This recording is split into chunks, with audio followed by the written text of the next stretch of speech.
Hi, hello, ನಮಸ್ಕಾರ ಸ್ನೇಹಿತರೆ ಎಲ್ರಿಗೂ ಟೇಸ್ಟಿ ಯಾತ್ರಾ ಕನ್ನಡ ಯೂಟ್ಯೂಬ್ ಚಾನಲ್ಗೆ ಹಾಗೆ ನಮ್ಮ ಹೊಸ ವಿಡಿಯೋಗೆ ನಿಮ್ಮೆಲ್ಲರಿಗೂ ಈಗ ಸುಸ್ವಾಗತ ಸ್ನೇಹಿತರೆ ಇವತ್ತಿನ ವಿಡಿಯೋದ ಟಾಪಿಕ್ ಬಂದು ದುಡ್ಡು ಇಲ್ಲದೆ ಇರೋರು ದುಡ್ಡನ್ನು ಮಾಡೋದು ಹೇಗೆ, poor to rich mindset secrets ಏನಿದೆ ಅಂತೇಳಿ ಈ ವಿಡಿಯೋದಲ್ಲಿ ತಿಳ್ಕೊಳ್ಳೋಣ.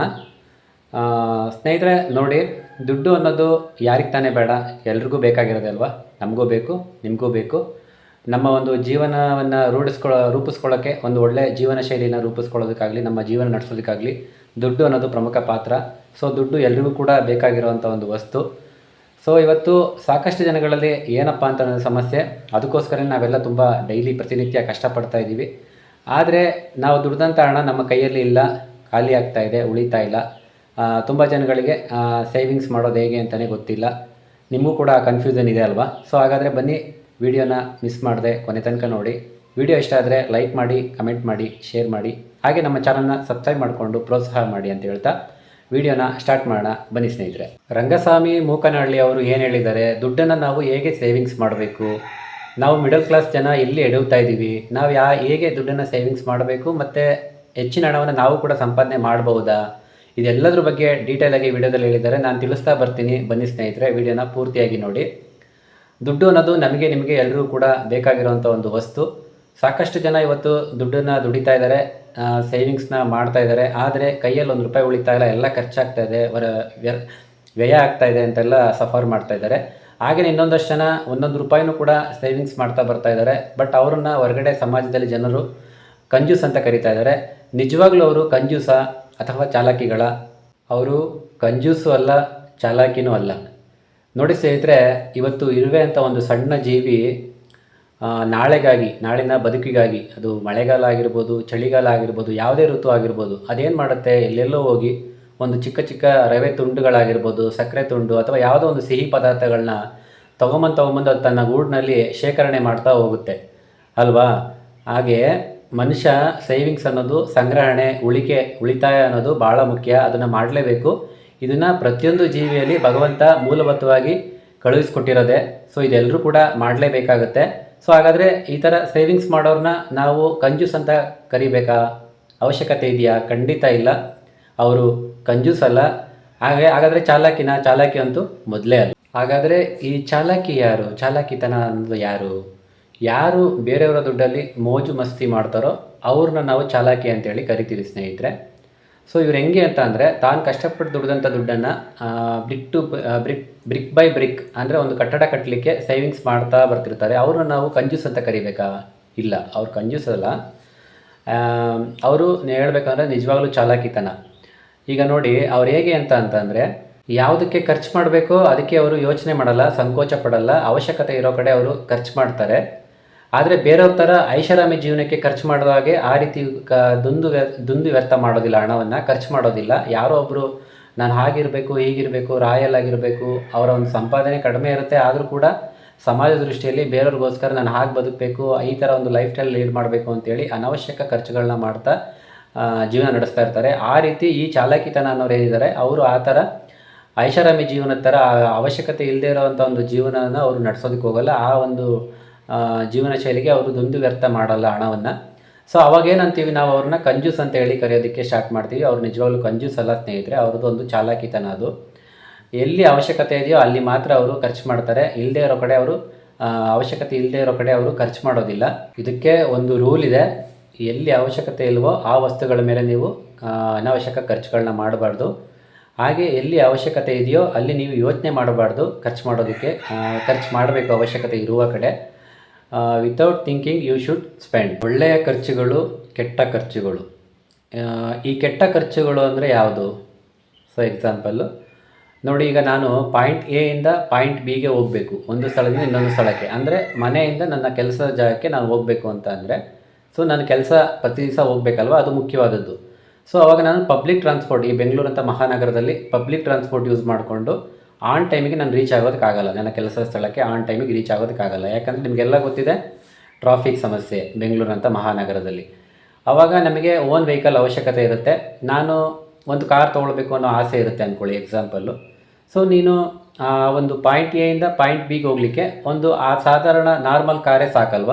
ಸೊ ಬೇರೆ ಯಾರೋ ಒಬ್ಬರು ಐಷಾರಾಮಿ ಕಾರು BMW ಕಾರಲ್ಲಿ ಹೋಗ್ತಿದ್ದಾರೆ, ಯೂಸ್ ಮಾಡ್ತಿದ್ದಾರೆ ಅಂದ್ಬಿಟ್ಟು ನಾನು ಆಸೆಪಟ್ಟು ನನಗೆ ಶಕ್ತಿ ಮೀರಿ ನಾನು ಅದನ್ನೇ ತೊಗೊಂಡು ಆ ಕಾರ್ನಲ್ಲೇ ಓಡಾಡಬೇಕು ಅನ್ನೋದು ಏನಕ್ಕೆ? ಅದು ತಪ್ಪಲ್ವಾ? ಸೊ ನೀನು ಯಾವುದೇ ಕಾರ್ ತೊಗೊಂಡ್ರು, ಆ ಐಷಾರಾಮಿ ಕಾರ್ ತೊಗೊಂಡ್ರು ಅಥವಾ ಸಾಧಾರಣ ಕಾರ್ ತೊಗೊಂಡ್ರು, ಮಾರುತಿ ಕಾರ್ ತೊಗೊಂಡ್ರು ಕೂಡ ಅದು ಬೆಂಗಳೂರಂಥ ಮಹಾನಗರದಲ್ಲಿ 25ರಿಂದ 30 ಕಿಲೋಮೀಟರ್ ಸ್ಪೀಡ್ ಅಷ್ಟೇ. ಅದ್ರ ಮೇಲೆ ನೀವು ಹೋಗ್ಲಿಕ್ಕಾಗಲ್ಲ, ಯಾಕಂದರೆ ನಿಮಗೆಲ್ಲ ಗೊತ್ತು ಟ್ರಾಫಿಕ್ಕು. ಸೊ ಆಗಿದ ಮೇಲೆ ನಮಗೆ ಎಷ್ಟು ಖರ್ಚಿನ ಅವಶ್ಯಕತೆ ಇದೆಯೋ ಅಷ್ಟನ್ನು ಖರ್ಚು ಮಾಡೋದು ಒಳ್ಳೆಯದು, ಆದಷ್ಟು ಸೇವಿಂಗ್ಸ್ ಮಾಡೋದು ಒಳ್ಳೆಯದಲ್ವ. ಸೊ ಇದು ನಿಜವಾಗ್ಲೂ ಕಂಜೂಸ್ತನ ಅಲ್ಲ, ಇದು ಸ್ಮಾರ್ಟ್ನೆಸ್ಸು, ಚಾಲಾಕಿತನ. ಅವರು ಬದುಕನ್ನು ಬಲ್ಲವರು. ನೋಡಿ, ಹಾಸಿಗೆ ಇದ್ದಷ್ಟು ಕಾಲು ಚಾಚಬೇಕು ಅಂತ ಹೇಳ್ತಾರೆ, ಹಳೆ ಗಾದೆ ಮಾತು. ಆದರೆ ಇವಾಗ ನಾನು ಹಾಸಿಗೆನೇ ಉದ್ದ ಮಾಡ್ಕೊತೀನಿ, ಲಂಬಿಸ್ಕೊತೀನಿ ಅಂತ ಹೇಳ್ತಾರೆ, ಹೌದಲ್ವಾ? ಈ ಥರ ಹಳೆ ಗಾದೆ ಮಾತುಗಳನ್ನೇ ಸುಳ್ಳು ಮಾಡೋ ಅಂಥ ಒಂದು ಕಾಲಘಟ್ಟದಲ್ಲಿ ನಾವು ಜೀವಿಸ್ತಾ ಇದ್ದೀವಿ ಸ್ನೇಹಿತರೆ. ಆಯಿತು, ನೀವು ಹಾಸಿಗೆನೇ ಉದ್ದ ಮಾಡ್ಕೊಳ್ಳಿ, ನಿಮ್ಮ ಕಾಲನ್ನು ಚಾಚ್ಕೊಳ್ಳಿ, ಲಂಬಿಸ್ಕೊಳ್ಳಿ. ಸೊ ಎಲ್ಲಿ ತನಕ ನಿಮ್ಮ ಹಾಸಿಗೆನ ಎಕ್ಸ್ಪೆಂಡ್ ಮಾಡ್ಕೊತೀರಾ, ನೀವು ಕಾಲು ಚಾಚ್ಕೊಂಡಿರ್ತೀರಾ. ಸೊ ನಿಮ್ಮ ಒಂದು ಆದಾಯದ ಮೂಲ ಎಲ್ಲಿ ತನಕ ಬರ್ತಿರುತ್ತೋ ಅಲ್ಲಿ ತನಕ ನೀವು ಇರ್ಬೋದು. ಒಂದು ತಿಳ್ಕೊಳ್ಳಿ, ನೀವು ಒಂದು ಸಲ ನಿಮ್ಮ ಒಂದು ಜೀವನ ಶೈಲಿಯನ್ನು ಒಂದು ನಾರ್ಮಲ್ ಲೈಫಿಂದ ಸೂಪರ್ ಲೈಫಿಗೆ ಅಥವಾ ಎಕ್ಸ್ಟ್ರಾರ್ಡಿನರಿ ಲೈಫ್ ಸ್ಟೈಲ್ಗೆ ನೀವೇನಾದ್ರು ಬದಲಾವಣೆ ಆದರೆ ಮತ್ತೆ ನೀವು ಬ್ಯಾಕ್ ಟು ನಾರ್ಮಲ್ ಲೈಫಿಗೆ ಬರೋದಕ್ಕೆ ಆಗಲ್ಲ, ಕಷ್ಟ ಆಗುತ್ತೆ. ಯಾಕಂದರೆ ಒಂದು ಸಲ ಆ ಒಂದು ಲೈಫ್ ಸ್ಟೈಲಿಗೆ ನೀವು ಅಡ್ಜಸ್ಟ್ ಆಗಿಬಿಟ್ರೆ, ಒಂದು ನಾರ್ಮಲ್ ಲೈಫಿಂದ ಲಕ್ಸುರಿ ಲೈಫಿಗೆ ಅಡ್ಜಸ್ಟ್ ಆಗಿಬಿಟ್ರೆ ಮತ್ತೆ ನೀವು ಕೆಳಗಡೆ ಬರಲಿಕ್ಕೆ ಕಷ್ಟಪಡ್ತೀರಾ. ಈಗ ನೋಡಿ ಸ್ನೇಹಿತರೆ, ನಿಮ್ಮ ಆದಾಯದ ಮೂಲನೇ ನಿಂತೋದ್ರೆ ಅಥವಾ ನಾಳೆ ನಿಮ್ಮ ಕೆಲಸನೇ ಹೋದರೆ ಅವಾಗೇನು ಮಾಡ್ತೀರಾ? ಇವತ್ತು ನಾವು ಬದುಕ್ತಾ ಇರೋ ಸಮಾಜ ಇದೆಯಲ್ಲ, ಇದು ಅಸ್ಥಿರ ಸಮಾಜ, ದುಸ್ಥಿರ ಸಮಾಜ. ಯಾವಾಗ ಯಾವ ಕ್ಷಣದಲ್ಲಿ ಯಾರಿಗೆ ಏನು ಬೇಕಾದರೂ ಆಗ್ಬೋದು. ಇದನ್ನು ನಾವು ನಮ್ಮ ಕಣ್ಣು ಮುಂದೆ ಸಾಕಷ್ಟು ಎಕ್ಸಾಂಪಲ್ಸ್ಗಳನ್ನ ನೋಡ್ತಾ ಇರ್ತೀವಿ ಆವಾಗ. ಒಂದು ಹೇಳಬೇಕು ಅಂದರೆ ರೀಸೆಂಟಾಗಿ ದಿಲೀಪ್ ರಾಜ್ ಅನ್ನೋ ಒಬ್ಬ ನಟ ನೋಡಿ, ಅವ್ರ ಬಗ್ಗೆ ಅವ್ರು ತೀರ್ಕೊಂಡ ಮೇಲೆ ಎಷ್ಟೆಲ್ಲ ಮಾತುಗಳು ಬಂತು. ಅವ್ರ ಬಗ್ಗೆ ಇದ್ದಂಥ ಒಂದು ಒಳ್ಳೊಳ್ಳೆ ವ್ಯಕ್ತಿತ್ವ, ಅವರ ಒಳ್ಳೊಳ್ಳೆ ಗುಣಗಳು ಎಷ್ಟು ಜನಗಳ ಬಾಯಿಂದ ಬಂತು ನೋಡಿ. ಸೊ ಅವ್ರಿಗೂ ಕೂಡ ಏಜ್ ಕಡಿಮೆ ಏಜ್ನಲ್ಲೇ ಅವರು ಕೂಡ ಹಾರ್ಟ್ ಅಟ್ಯಾಕ್ ಅನ್ನೋ ಒಂದು ಪ್ರಾಬ್ಲಮಿಂದ ಅವರು ಕೂಡ ಹೊರಟೋದ್ರು.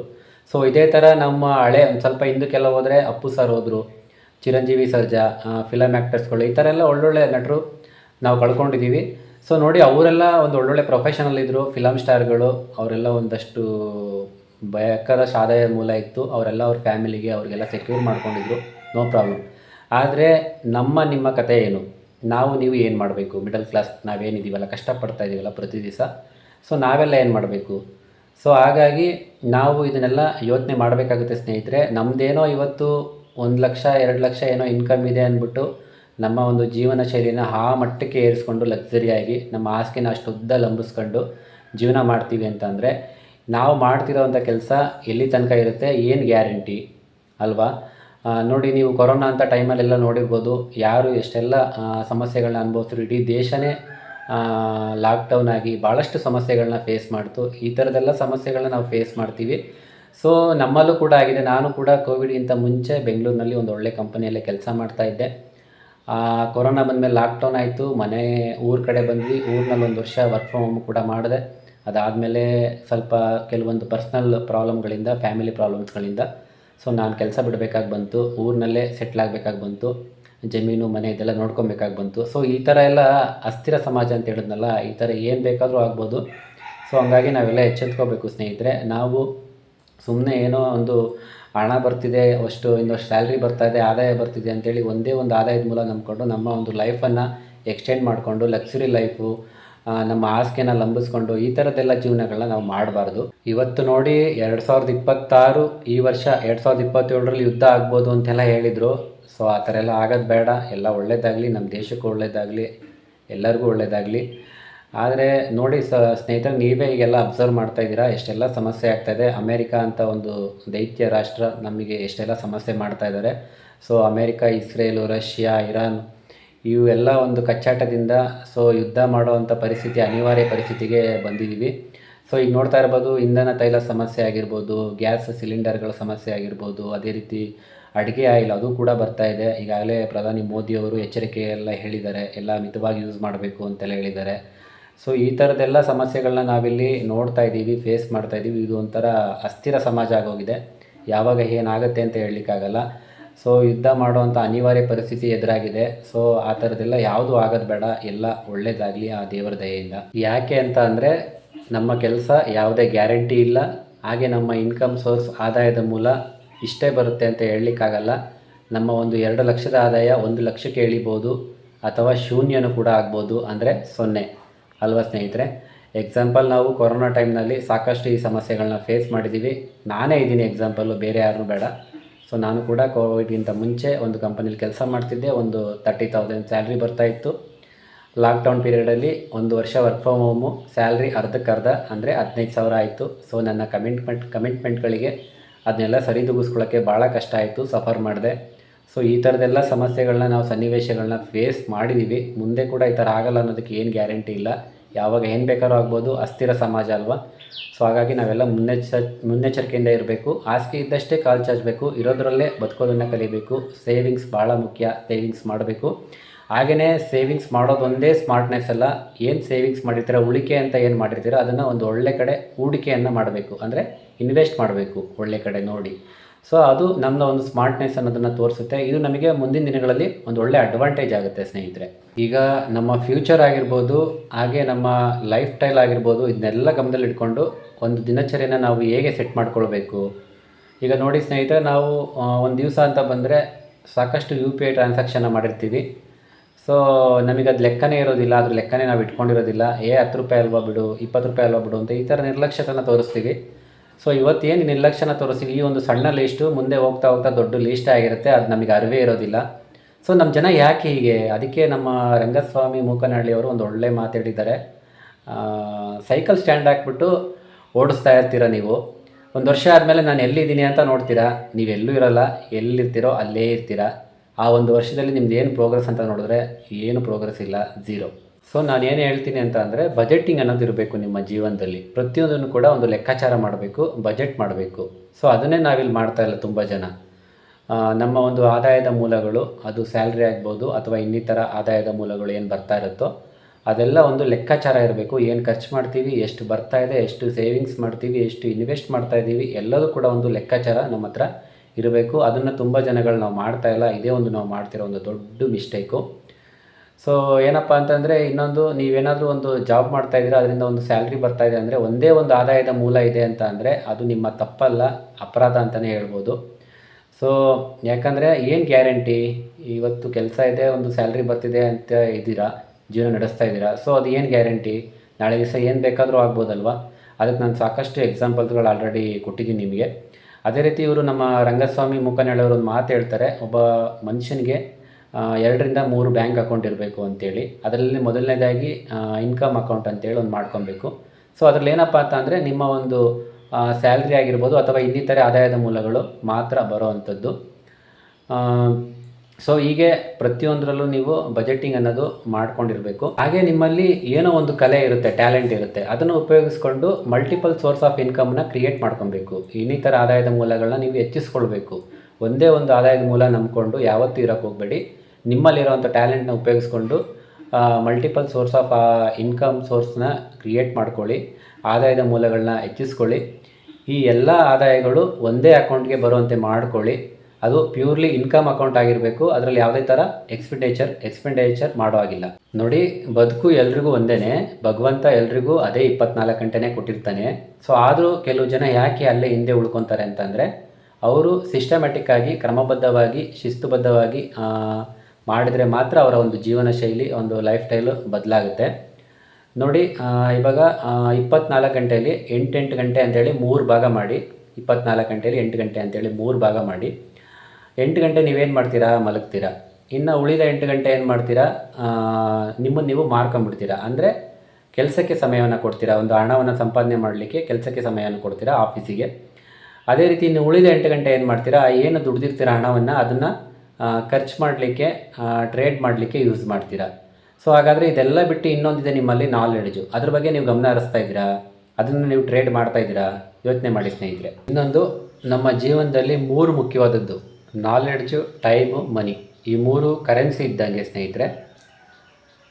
ನಾವೇನು ಮಾಡ್ತಾಯಿದ್ದೀವಿ, 8 ಅವರ್ಸನ್ನು ನಮ್ಮನ್ನು ನಾವು ಮಾರ್ಕೊತಾ ಇದ್ದೀವಿ. ಒಂದು ಕಡೆ ಕೆಲಸ ಮಾಡಿ ಹಣವನ್ನು ಸಂಪಾದನೆ ಮಾಡಲಿಕ್ಕೆ ಟೈಮನ್ನು ಕೊಡ್ತಾಯಿದ್ದೀವಿ. ಇನ್ನು ಉಳಿದ 8 ಗಂಟೆನ ನಾವು ಆ ಸಂಪಾದನೆ ಮಾಡಿದಂಥ ಹಣವನ್ನು ಖರ್ಚು ಮಾಡಲಿಕ್ಕೆ ಸಮಯವನ್ನು ವ್ಯರ್ಥ ಮಾಡ್ತಾಯಿದ್ದೀವಿ. ಇನ್ನು ಉಳಿದ 8 ಗಂಟೆ ನಿಮಗೆ ಗೊತ್ತು, ನಿದ್ದೆ ಮಾಡಲಿಕ್ಕೆ ಸಮಯ ಕೊಡ್ತಾಯಿದ್ದೀವಿ, ರೆಸ್ಟ್ ಮಾಡಲಿಕ್ಕೆ. ಸೊ ಇಲ್ಲೇನಪ್ಪ ಅಂದರೆ, ಮುಖ್ಯವಾಗಿ ನಾಲೆಡ್ಜ್ ಅನ್ನೋದನ್ನು ಬಿಟ್ಬಿಟ್ಟಿದ್ದೀವಿ, ಅದೇ ಮುಖ್ಯ. ಸೊ ಆ ನಾಲೆಡ್ಜನ್ನ ಯೂಸ್ ಮಾಡಿಕೊಂಡು ಅದನ್ನು ನೀವು ಟ್ರೇಡ್ ಮಾಡೋದನ್ನು ಕಲಿಬೇಕು, ಅದನ್ನು ಯುಟಿಲೈಸ್ ಮಾಡೋದನ್ನು ಕಲಿಬೇಕು. ಆವಾಗ ನೀವು ಹಣವನ್ನು ಗಳಿಸ್ತೀರಾ. ನಿಮ್ಮಲ್ಲಿರುವಂಥ ಒಂದು ಕಲೆಯನ್ನು ಹೊರ ಹಾಕಿದಾಗ ಅದರಿಂದ ನೀವು ಹಣವನ್ನು ಗಳಿಸ್ತೀರಾ. ಆ ಹಣವನ್ನು ಉಪಯೋಗಿಸ್ಕೊಂಡು ಬೈ ಬ್ಯಾಕ್ ಯುವರ್ ಟೈಮ್, ಅಂದರೆ ಸಮಯ ಸ್ವಾತಂತ್ರ್ಯನ ನೀವು ಪಡ್ಕೊಳ್ಬೋದು. ಅದನ್ನು ನಾವು ರಿಯಲ್ ಫೈನಾನ್ಷಿಯಲ್ ಫ್ರೀಡಮ್ ಅಂತೇಳಿ ಕರಿತೇವೆ. ಇವತ್ತು ಸಾಕಷ್ಟು ಜನ ಹೇಳ್ತಾರೆ to earn crores of rupees ಅಂತ. ಫೈನಾನ್ಷಿಯಲ್ ಫ್ರೀಡಮ್ ಅಂದರೆ ಏನು ಅಂತ ಅಂದರೆ to earn crores of rupees ಅಂತ ಹೇಳ್ತಾರೆ. ಅದೆಲ್ಲ ಸ್ನೇಹಿತರೆ, ನೀವು ಯಾವಾಗಲೂ ಇನ್ಯಾವುದೋ ಸಮಯಕ್ಕೆ ಏಜ್ ಆದಮೇಲೆ ಕೋಟಿಗಟ್ಟಲೆ ಹಣ ಸಂಪಾದನೆ ಮಾಡಿದ ತಕ್ಷಣ ಅದು ಫೈನಾನ್ಷಿಯಲ್ ಫ್ರೀಡಮ್ ಅಂತ ಅಲ್ಲ. ನಿಜವಾದ ಫೈನಾನ್ಷಿಯಲ್ ಫ್ರೀಡಮ್ ಅಂತ ಅಂದರೆ ಅರ್ಲಿ ಏಜಲ್ಲೇ ನೀವು ಒಂದು ನಿಮ್ಮ ಸಮಯ ಸ್ವಾತಂತ್ರ್ಯವನ್ನು ಪಡ್ಕೊಳ್ತೀರಲ್ಲ, ಅದೇ ನಿಜವಾದ ಒಂದು ಆರ್ಥಿಕ ಸ್ವಾತಂತ್ರ್ಯ. Time freedom is equal to financial freedom ಅಂತ ಹೇಳ್ತಾರೆ. ನಿಮಗೆ ಇಷ್ಟವಾದದ್ದನ್ನು, ನಿಮಗೆ ಖುಷಿ ಕೊಡೋದನ್ನು ನಿಮ್ಮ ಟೈಮಲ್ಲೇ ಮಾಡ್ಕೊಳ್ಳೋದಿದೆಯಲ್ಲ, ಅದು ರಿಯಲ್ ಫೈನಾನ್ಷಿಯಲ್ ಫ್ರೀಡಮ್. ಈ 3 ಮುಖ್ಯವಾದದ್ದು ಏನಂತ ಅಂದರೆ ನಮ್ಮ ಜೀವನದಲ್ಲಿ ಈ 3 ಅಕೌಂಟು ಏನು ಹೇಳಿದ್ನಲ್ಲ, income account, expenditure account, investment account, ಈ 3 ನೀವು ಫಾಲೋ ಮಾಡಿ. ಯಾಕೆ ನಿಮಗೆ ಫೈನಾನ್ಷಿಯಲ್ ಫ್ರೀಡಮ್ ಸಿಗೋದಿಲ್ಲ? ಒಂದು ಲೆಕ್ಕಾಚಾರ ಸಿಗುತ್ತೆ, ಬಜೆಟಿಂಗ್ ಇರುತ್ತೆ. ಸೊ ಇದೆಲ್ಲ ಮುಖ್ಯ ಆಗುತ್ತೆ ಸ್ನೇಹಿತರೆ. ಒಂದು ಇನ್ಕಮ್ ಸೋರ್ಸ್ ಅಂತ ಏನು ಬಂದಿರುತ್ತೋ, ನಿಮ್ಮ ಇನ್ಕಮ್ ಅಕೌಂಟಿಗೆ ಒಂದು ಆದಾಯದ ಮೂಲಗಳೇನು ಬಂದಿರುತ್ತೋ ಅದನ್ನು ನಿಮ್ಮ ಎಕ್ಸ್ಪೆಂಡಿಚರ್ ಅಕೌಂಟಿಗೆ ಟ್ರಾನ್ಸ್ಫರ್ ಮಾಡ್ಕೊಳ್ಳಿ. ಒಂದು ಖರ್ಚು ಇಷ್ಟು ಅಂತ ಇರುತ್ತಲ್ಲ, ನಿಮಗೆ ಗೊತ್ತಿರುತ್ತೆ ಪ್ರತಿ ತಿಂಗಳು ಖರ್ಚು ಎಷ್ಟಿರುತ್ತೆ ಅಂತೇಳಿ. ಒಂದು 50,000 60,000 ಅದನ್ನು ಟ್ರಾನ್ಸ್ಫರ್ ಮಾಡ್ಕೊತೀರಾ. ಸೊ ಅಲ್ಲಿಂದ ಅಲ್ಲಿಗೆ ಟ್ರಾನ್ಸ್ಫರ್ ಮಾಡ್ಕೊಂಡಾಗ ನಿಮಗೆ ಲೆಕ್ಕ ಅಲ್ಲಿ ಸಿಗುತ್ತೆ. ಬ್ಯಾಂಕ್ ಸ್ಟೇಟ್ಮೆಂಟ್ ತೊಗೊಂಬಿಟ್ರೆ ಅಲ್ಲಿ ನಿಮಗೆ ಎಷ್ಟು ಹಣವನ್ನು ನೀವು ಟ್ರಾನ್ಸ್ಫರ್ ಮಾಡಿದ್ದೀರಾ, ಬೇರೆ ಯಾವುದಕ್ಕೆ ಏನು ಖರ್ಚು ಮಾಡಿದ್ದೀರಾ, ಎಲ್ಲ ಡೀಟೇಲ್ ಅಲ್ಲೇ ಸಿಗುತ್ತೆ. ಬೇರೆ ಹೊರಗಡೆ ಹೋಗಿದೆ ದುಡ್ಡು ಅನ್ನೋದು ಏನೂ ಇರೋದಿಲ್ಲ ಅಲ್ವಾ, ಎಲ್ಲ ಅಲ್ಲೇ ಲೆಕ್ಕ ಸಿಕ್ಬಿಡುತ್ತೆ. ಅದಕ್ಕೆ ನಾನು ಹೇಳಿದ್ದು ಬಜೆಟಿಂಗ್ ಅನ್ನೋದು ಭಾಳ ಮುಖ್ಯ. ಸೊ ತುಂಬ ಜನ ಇದನ್ನು ಫಾಲೋ ಮಾಡ್ತಾಯಿಲ್ಲ. ಹೇಗೆ ಅಂತಂದರೆ ನಮ್ಮ ಜನಗಳು ನಂದೇ ಅಕೌಂಟ್ ಅಲ್ವಾ, ಅದರಲ್ಲೇ ಎಲ್ಲದನ್ನು ಕೂಡ, ಯಾವುದು ಇನ್ಕಮ್ ಆಗಿರ್ಬೋದು, ಎಕ್ಸ್ಪೆಂಡಿಚರ್ ಆಗಿರ್ಬೋದು, ಸೇವಿಂಗ್ಸ್ ಆಗಿರ್ಬೋದು, ಇನ್ವೆಸ್ಟ್ಮೆಂಟ್ ಆಗಿರ್ಬೋದು, ಎಲ್ಲದೂ ಕೂಡ ಒಂದೇ ಅಕೌಂಟಲ್ಲಿ ಓಂ ನಮಃ ಶಿವಾಯ ಅಂತೇಳಿ ಮಾಡ್ತಾ ಇರ್ತಾರೆ. ಈಗ ಮಾಡಿದ್ರೆ ನಿಮಗೆ ಲೆಕ್ಕ ಎಲ್ಲಿಂದ ಸಿಗುತ್ತೆ? ಎಷ್ಟು ಬಂತು, ಎಷ್ಟು ಖರ್ಚು ಮಾಡಿದೆ, ಎಷ್ಟು ಇನ್ವೆಸ್ಟ್ ಮಾಡಿದೆ, ಎಷ್ಟು ಸೇವಿಂಗ್ಸ್ ಮಾಡಿದ್ದೀನಿ ಅನ್ನೋ ಲೆಕ್ಕಾಚಾರ ಲೆಕ್ಕ ನಿಮ್ಮೆಲ್ಲ ಎಲ್ಲಿದೆ? ಸೊ ಈ ಮಿಸ್ಟೇಕ್ಸ್ಗಳನ್ನ ನಾವು ಮಿಡಲ್ ಕ್ಲಾಸ್ ಪೀಪಲ್ ತುಂಬ ತಪ್ಪು ಮಾಡ್ತಾಯಿದ್ದೀವಿ. ಇದನ್ನು ನಾವು ತಿದ್ಕೋಬೇಕಾಗಿದೆ. ಸೊ ಹಾಗೆಯೇ ಈ ಸಣ್ಣ ಉದ್ದಿಮೆದಾರರು ನೀವು ನೋಡಿರ್ಬೋದು, ತರಕಾರಿ ಮಾರೋರು, ಬೇಕ್ರಿಯವರು, ಇವ್ರ ಹತ್ರ ಎಲ್ಲ ಪರ್ಸ್ನಲ್ ಅಕೌಂಟು, ಬಿಸ್ನೆಸ್ ಅಕೌಂಟ್ ಅಂತ ಬೇರೆ ಬೇರೆ ಇರೋದಿಲ್ಲ. ಎಲ್ಲ ಒಂದೇ ಅಕೌಂಟಲ್ಲಿ ಜೈ ಶಿವ ಅನಿಸ್ಬಿಡ್ತಾರೆ. ಅದರಲ್ಲೇ ಇನ್ಕಮು, ಅದರಲ್ಲೇ ಖರ್ಚು, ಅದರಲ್ಲೇ ಆದಾಯ, ಅದರಲ್ಲೇ ಸೇವಿಂಗ್ಸು ಎಲ್ಲ ಮಾಡ್ತಾರೆ. ಅಲ್ಲೂ ಕೂಡ ಲೆಕ್ಕಾಚಾರ ಇರೋದಿಲ್ಲ. ಏನಾಯಿತು, ಎಷ್ಟು ಬಂತು ಅನ್ನೋದು ಕೂಡ ಅವ್ರಿಗೆ ಲೆಕ್ಕ ಇರೋದಿಲ್ಲ. ಸೊ ಹಾಗಾಗಿ ನಾನೇನು ಹೇಳ್ತೀನಿ ಅಂತಂದರೆ, ನಮ್ಮ ಒಂದು ಇನ್ಕಮ್ ಸೋರ್ಸ್ಗಳನ್ನ ನಾವು ಈ ಥರ ವಿಂಗಡಣೆ ಮಾಡ್ತಾ ಹೋಗಬೇಕು. ಈ ಥರ 3 ಭಾಗವಾಗಿ 3 ಅಕೌಂಟಾಗಿ ನಾವು ಮಾಡಿದಾಗ ನಮಗೆ ಎಲ್ಲ ಥರದ ಲೆಕ್ಕ ಸಿಗುತ್ತೆ. ಸೊ ಇದರಿಂದ ನಮಗೆ ಸೇವಿಂಗ್ಸ್ ಮಾಡಲಿಕ್ಕೆ ಕೂಡ ಹೆಲ್ಪ್ ಆಗುತ್ತೆ. ಲೆಕ್ಕಾಚಾರ ಅನ್ನೋದು ಭಾಳ ಮುಖ್ಯ. ಈಗ ನಮ್ಮ ರಂಗಸ್ವಾಮಿ ಮೂಕನಹಳ್ಳಿ ಅವರು ಹೇಳಿದ್ರು 3 ಅಕೌಂಟ್ ಮಾಡಿ ಸೇವಿಂಗ್ಸ್ ಮಾಡಿ ಅಂತೇಳಿ. ಸೊ ನಾನು ಇವಾಗ 3 ಅಕೌಂಟ್ ಮಾಡಿದೆ. ಈ ಸೇವಿಂಗ್ಸ್ ಅನ್ನೋದು ಇದೆ. ಸೊ ಆ ಸೇವಿಂಗ್ಸ್ನ ನಾನು ಎಲ್ಲಿ ಇನ್ವೆಸ್ಟ್ ಮಾಡಬೇಕು, ಬೆಸ್ಟ್ ಇನ್ವೆಸ್ಟ್ಮೆಂಟ್ ಎಲ್ಲಿ? ಸೊ ಇರೋದೇ 3 ಕ್ಲಾಸು. ಮೊದಲನೇದು ರಿಯಲ್ ಎಸ್ಟೇಟು, ಎರಡನೇದು ಗೋಲ್ಡು, ಮೂರನೇದು trade, stock market. So real estate safe ಅಲ್ವಾ? ಸೊ ಭೂಮಿ ಬೆಲೆ ಯಾವತ್ತಿದ್ರೂ ಏರ್ತಾನೆ ಹೋಗುತ್ತೆ, ನೋ ಪ್ರಾಬ್ಲಮ್, ನೋ ಇಶ್ಯೂಸ್. ಅದೇ ರೀತಿ ಗೋಲ್ಡ್, ಚಿನ್ನದ ಬೆಲೆ ನಿಮಗೆಲ್ಲ ಗೊತ್ತೇ ಇದೆ ಸ್ನೇಹಿತರೆ, ಗಗನಕ್ಕೆ ಹೋಗಿದೆ. ಸೊ ಅದು ಕೂಡ ಏರ್ತಾನೆ ಇರುತ್ತೆ. ಸೊ ಅಲ್ಲೂ ಸೇಫರ್ ಸೈಡ್, ನೋ ಪ್ರಾಬ್ಲಮ್. ಅದೇ ರೀತಿ ಮೂರನೇದಾಗಿ ಟ್ರೇಡ್, ಸ್ಟಾಕ್ ಮಾರ್ಕೆಟ್ ಅಂತ ಬಂದರೆ ಅಲ್ಲಿ ಸ್ವಲ್ಪ ಏರಿಳಿತ ಅನ್ನೋದಿರುತ್ತೆ. ಬಟ್ ಆದರೂ ನೋ ಇಶ್ಯೂಸ್, ಸೇಫರ್ ಸೈಡ್ ಅಂತಲೇ ಹೇಳ್ಬೋದು. ಈ 3 ಬೆಸ್ಟ್ ಇನ್ವೆಸ್ಟ್ಮೆಂಟ್ ಪ್ಲ್ಯಾಟ್ಫಾರ್ಮ್ಸ್. ಹಾಗೆಯೇ ಮನುಷ್ಯ ಸಾಮಾನ್ಯವಾಗಿ ಕೆಲವೊಂದು ಸಾಮಾನ್ಯ ಜ್ಞಾನವನ್ನು ವೃದ್ಧಿಸ್ಕೊಳ್ಬೇಕಾಗತ್ತೆ. 1000 ಜನ 1000 ಹೇಳ್ಬೋದು, ಆದರೆ ಅನಲೈಸ್ ಮಾಡಬೇಕಾಗತ್ತೆ. ನಾವು ಹೇಳಿದ್ದು ಸರಿನಾ ತಪ್ಪಾ ಅನ್ನೋದನ್ನು ನೀವು ಒಂದು ಸಾಮಾನ್ಯ ಜ್ಞಾನ, ಒಂದು ಸಾಮಾನ್ಯ ಕಲಿಕೆ ಅನ್ನೋದನ್ನು ಮಾಡಬೇಕು. ತುಂಬ ಜನ ಇದನ್ನು ಮಾಡೋದೇ ಇಲ್ಲ, ಕಲ್ತ್ಕೊಳ್ಳೋದಕ್ಕೆ ಟ್ರೈಯೇ ಮಾಡಲ್ಲ. ನಾನೇ ಮೇಧಾವಿ, ನಾನೇ ಬುದ್ಧಿವಂತ ಅನ್ನೋ ಥರದಲ್ಲಿ ಮೆರಿತಾ ಇರ್ತಾರೆ. ಅದು ತಪ್ಪನ್ನು ಮಾಡಬೇಡಿ ಸ್ನೇಹಿತರೆ. ಈ ಥರ ಒಂದು ಹಣಕಾಸು ಜ್ಞಾನವನ್ನು ನೀವು ಕಲ್ತ್ಕೊಳ್ಬೇಕಾಗತ್ತೆ. ಈ ಥರ ನಿಮ್ಮ ಒಳ್ಳೆಯ ಒಂದು ಜೀವನ ಶೈಲಿಯನ್ನು ರೂಪಿಸ್ಕೊಳ್ಬೇಕಂತಂದರೆ ಒಂದು ಸಾಮಾನ್ಯ ಜ್ಞಾನ ಅನ್ನೋದು ಬೇಕೇ ಬೇಕಾಗುತ್ತೆ, ಮನಿ ಎಜುಕೇಷನ್ ಅನ್ನೋದು. ಹಾಗೆಯೇ ಇನ್ನೊಂದಷ್ಟು ಜನ ನನ್ನ ಒಂದು ಸೇವಿಂಗ್ಸ್ನ ನನ್ನ ಬ್ಯಾಂಕ್ ಅಕೌಂಟಲ್ಲಿ ಇಟ್ಟಿದ್ದೀನಿ, ಸೇವಿಂಗ್ಸ್ ಮಾಡಿದ್ದೀನಿ ಅಂತೆಲ್ಲ ಹೇಳ್ತಾರೆ. ಸೊ ಬ್ಯಾಂಕ್ ಅಕೌಂಟಲ್ಲಿ ಇಡೋದು, ಸೇವಿಂಗ್ಸ್ ಮಾಡೋದು ತಪ್ಪು ಅಂತ ನಾನು ಹೇಳಲ್ಲ. ಹಾಗೆ ಕೆಲವರು FD ಮಾಡಿರ್ತಾರೆ. ಸೊ ಅದು ಕೂಡ ತಪ್ಪು ಅಂತ ಹೇಳಲ್ಲ, ಅದೆಲ್ಲ ಓಕೆ. ಆದರೆ ಎಲ್ಲ ಹಣವನ್ನು ಆ ರೀತಿ ಮಾಡೋವಂಥದ್ದು ಬೇಡ. ಸೊ ಅದರಲ್ಲಿ ಕೆಲವೊಂದು ಹಣವನ್ನು ಕೆಲವೊಂದು ಪ್ಲಾಟ್ಫಾರ್ಮ್ಗಳಲ್ಲಿ ಹೂಡಿಕೆ ಮಾಡಿ, ನಾನು ಏನು ಹೇಳಿದ್ನಲ್ಲ, ರಿಯಲ್ ಎಸ್ಟೇಟ್ ಆಗಿರ್ಬೋದು, ಗೋಲ್ಡ್ ಆಗಿರ್ಬೋದು, ಸ್ಟಾಕ್ ಮಾರ್ಕೆಟ್, ಈ ಥರ ಕೆಲವೊಂದು ಪ್ಲಾಟ್ಫಾರ್ಮ್ಗಳಲ್ಲಿ ಹೂಡಿಕೆ ಮಾಡೋವಂಥದ್ದು ಜಾಣತನ. ಸೊ ನೀವು ಬ್ಯಾಂಕಲ್ಲಿಟ್ಟರೆ ಏನಾಗುತ್ತೆ, ಒಂದು ಇಷ್ಟು % ಅಂತೇಳಿ ಒಂದು ಬಡ್ಡಿ ಅಮೌಂಟ್ ನಿಮಗೆ ಬರುತ್ತೆ. ಅದು ಬಿಟ್ಟರೆ ಬೇರೆ ಏನು ಅದರಿಂದ ನಿಮಗೆ ಲಾಭ ಇರೋದಿಲ್ಲ. ಸೊ ಅದೇ ರೀತಿ ನೀವು ಅದನ್ನೇ ಈ ಥರ ಪ್ಲಾಟ್ಫಾರ್ಮಲ್ಲಿ ಹೂಡಿಕೆ ಮಾಡಿದ್ರೆ ನಿಮಗೆ ಒಂದು ಡಬಲ್ ಟ್ರಿಬಲ್ ಆಗ್ತಾ ಹೋಗುತ್ತೆ ಹಣ ನಿಮಗೆ. ಇನ್ನೊಂದಷ್ಟು ಜನ ಮನೇಲಿ ಇಟ್ಕೊಂಡಿರ್ತಾರೆ. ಸೊ ಮನೇಲಿ ಇಟ್ಕೊಂಡಿದ್ರಂತೂ ಅದು ಬುದ್ಧಿವಂತಿಕೆನೆಲ್ಲ, ಅವರಂಥ ದೊಡ್ಡರು ಯಾರೂ ಇಲ್ಲ ಅಂತಲೇ ಹೇಳ್ಬೋದು. ಇವಾಗೆಲ್ಲ ನಿಮಗೆ ಗೊತ್ತಿದೆ, ಹಣದುಬ್ಬರ ಜಾಸ್ತಿ ಆಗ್ತಾ ಇದೆ, ವಸ್ತುವಿನ ಮೌಲ್ಯ ಜಾಸ್ತಿ ಆಗ್ತಾ ಇದೆ, ಹಣದ ಮೌಲ್ಯ ಕುಸಿತಾ ಇದೆ. ಸೊ ಹಣದ ಅವಶ್ಯಕತೆ ತುಂಬ ಇದೆ. ಒನ್ಸ್ ಅಪಾನ್ ಎ ಟೈಮ್ ಒಂದು 100 ರುಪೀಸಲ್ಲೆಲ್ಲ ಒಂದು ಫ್ಯಾಮಿಲಿ ನಡೆಸ್ತಾ ಇದ್ರಂತೆ. ನಾನು ಒಂದು 50 ವರ್ಷದ ಕೆಳಗಡೆ ಅಂದ್ಕೊತೀನಿ. ಸೊ ಆ ಟೈಮಲ್ಲಿ. ಬಟ್ ಇವಾಗ ಆಗಿಲ್ಲ. 100 ರುಪೀಸಲ್ಲ 10,000 ಇದ್ರೂ ಕೂಡ ಆಗೋದಿಲ್ಲ. ಎಲ್ಲ 50-60 ಸಾವಿರ ಆ ಥರ ಆಗೋಗಿದೆ ಒಂದು ಫ್ಯಾಮಿಲಿ ನಡೆಸಬೇಕು ಅಂತ ಅಂದರೆ. ಇನ್ನೂ ಜಾಸ್ತಿನೇ ಬೇಕಾಗುತ್ತೋ ಏನೋ ಗೊತ್ತಿಲ್ಲ, ಡಿಪೆಂಡ್ ಅಪಾನ್ ಅವರವರ ಫ್ಯಾಮಿಲಿ ಲೈಫ್ ಸ್ಟೈಲ್ ಮೇಲೆ ಹೋಗುತ್ತೆ. ಸೊ ಹಾಗಾಗಿ ಎಲ್ಲರೂ ಕೂಡ ಎಚ್ಚರಿಕೆಯಿಂದ ಒಂದು ಹಣವನ್ನು ಸೇವಿಂಗ್ಸ್ ಮಾಡೋದು, ಹಾಗೆ ಇನ್ವೆಸ್ಟ್ಮೆಂಟ್ ಮಾಡೋದು ಭಾಳ ಮುಖ್ಯ ಆಗಿದೆ ಸ್ನೇಹಿತರೆ ನಮ್ಮ ಜೀವನದಲ್ಲಿ. ನೋಡಿದ್ರಲ್ಲ ಸ್ನೇಹಿತರೆ, ಈ ವಿಡಿಯೋದಲ್ಲಿ ರಂಗಸ್ವಾಮಿ ಮೂಕನಹಳ್ಳಿ ಅವರು ಸಾಕಷ್ಟು ಮಾಹಿತಿಗಳನ್ನ ತಿಳಿಸ್ಕೊಟ್ಟಿದ್ದಾರೆ. ಹಣದ ವಿಚಾರ ಅಂತ ಬಂದಾಗ, ನಮ್ಮ ಲೈಫ್ ಸ್ಟೈಲ್ ಅಂತ ಬಂದಾಗ ನಾವು ಯಾವ ರೀತಿ ಹೇಗಿರಬೇಕು, ಹಾಗೆ ನಮ್ಮ ಖರ್ಚನ್ನು ಹೇಗೆ ಕಡಿಮೆ ಮಾಡ್ಕೊಳ್ಬೇಕು ಅನ್ನೋದನ್ನು ತಿಳಿಸ್ಕೊಟ್ಟಿದ್ದಾರೆ. ನಾನು ಅದನ್ನು ಈ ವಿಡಿಯೋದಲ್ಲಿ ನಿಮ್ಮೆಲ್ಲರಿಗೂ ತಿಳಿಸ್ಕೊಡೋದಕ್ಕೆ ಪ್ರಯತ್ನ ಮಾಡಿದ್ದೀನಿ. ಹಾಗೆ ಈ ವಿಡಿಯೋನ ಯಾರೆಲ್ಲ ವಾಚ್ ಮಾಡಿದರೆ ಎಲ್ಲರಿಗೂ ಕೂಡ ಧನ್ಯವಾದಗಳು. ಮತ್ತೆ ನೆಕ್ಸ್ಟ್ ಒಂದು ಹೊಸ ವಿಡಿಯೋದೊಂದಿಗೆ, ಒಂದು ಹೊಸ ವಿಚಾರದೊಂದಿಗೆ ನಾನು ನಿಮ್ಮ ಮುಂದೆ ಮತ್ತೆ ಬರ್ತೀನಿ ಸ್ನೇಹಿತರೆ. ಅಲ್ಲಿ ತನಕ ಎಲ್ರಿಗೂ ಬಾಯ್, ಟೇಕ್ ಕೇರ್, ಶುಭವಾಗಲಿ.